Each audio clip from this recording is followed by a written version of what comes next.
చూడు కీర్తన, మనం ఎవరిని అడగక్కర్లేదు. ఏ రోజు నేను ప్రేమిస్తున్నానని చెప్పానో ఆ రోజే నిర్ణయించుకున్నాను, నువ్వే నా భార్యవని.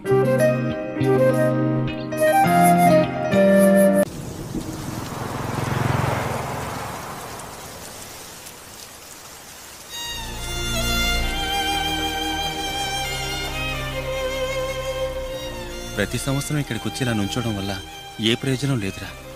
దీని తర్వాత కూడా లైఫ్ ఉందిరా. ఓరా పోయి చెప్పరా నాకు ఈ పెళ్లి ఇష్టం లేదని. నువ్వు పోయి చెప్పు, నీ పెళ్ళే కదా. నీకు జరిగిన కథ అంతా మీ అమ్మానాన్నలకు చెప్పి నువ్వు ఇలాగే ఉండిపోరా. చెప్పలేవు కదా. ఇలా చూడు, ఒకటి నీ సంతోషం కోసం బతకాలి, లేదా వాళ్ళ సంతోషం కోసం బతకాలి. నీ సంతోషం నీ చేతుల్లో లేదురా, మరి వాళ్ళెందుకు కష్టపెట్టడం? సాడిస్ట్.